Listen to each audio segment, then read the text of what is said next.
Have you ever noticed that kids don't really seem to get art block? I've been struggling a bit lately with my work, and this thought popped into my head.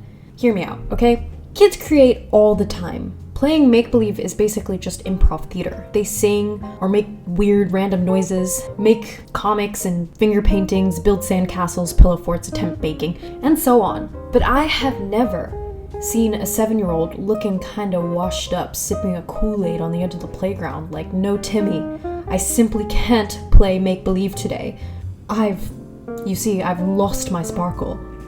You know the feeling when art block hits. This is I am an embarrassment to my craft! It's as if you've suddenly lost it, the thing that makes you talented, the thing that motivates you. But if this isn't something we experience as kids, and it becomes more frequent as we get older, where exactly is art block coming from? And then how can we fight it? So I thought real hard about the difference between how kids naturally create and how adults have learned to create. And I've come to a conclusion. If you want to fight the evils of art block, you gotta think like a kid again. And to think like a kid again, follow these 3 steps. Number 1, don't work.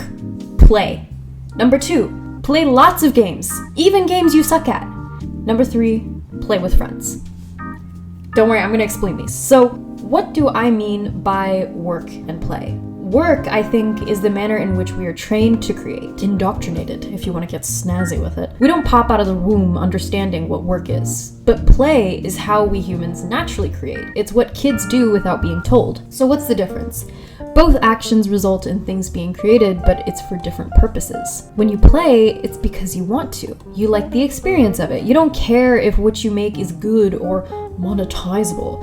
Kids often don't know how to market their stuff, and they usually don't care to. When you work, it's because you're trying to make something a certain type of way, because you want to show it off, or you want to sell it. Because as we get older, we're told again and again and again and again and again and again and again and again and again and again and again. It doesn't matter how you feel, it doesn't matter how much fun you had, it doesn't matter what friends you made along the way. If you have not produced something successful, i.e. worthy of bragging about, it wasn't really worth doing in the first place. This is absolute shit. Stop doing this. Do something you're actually good at. And you might consciously know that that's not true, that there's merit to experiences beyond what you produce from it, but this message is sent to us so often, it's really hard to not internalize it at all after years of exposure to it.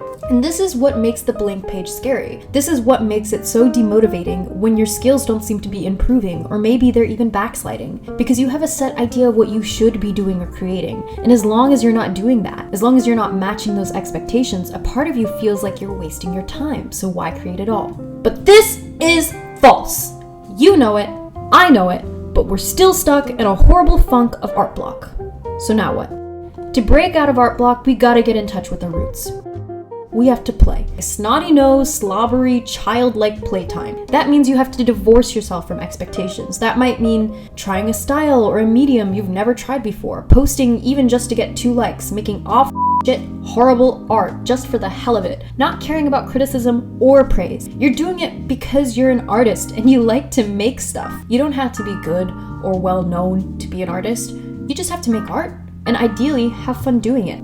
Now this is my second point. Play lots of games, even games you suck at. Sometimes breaking out of art block requires a new perspective, and you can get that perspective by trying something new, even if you're horrible at it and you never show anyone, or even if you do show people, they don't seem to like it very much. My reasoning is, when kids play, they don't usually just play one game over and over and over again. They play lots of different games with varying levels of suckiness, and it seems to keep their motors going. I think we need to be doing the same thing as we did when we were kids. If you make one type of art only, or only ever use one medium, I think diversifying can help. Now, let's say you've tried playing. You've tried to create just for fun. You've tried even creating different sorts of stuff from usual, but you still feel like a steaming pile of untalented dung. That's when it's time to outsource some help. The final step to thinking like a kid again is playing with friends. Your friends can almost always make activities more fun. An old game can feel new if you're playing with close friends. So this could mean making art together in the same room, or actually all working on one silly random project, or shooting ideas back and forth. Whatever you make together doesn't have to actually go anywhere, but hopefully it gives you fresh perspective and energy.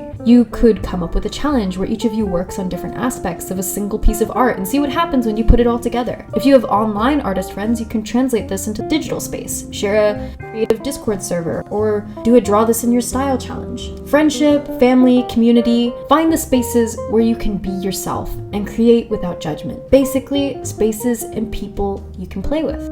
All right.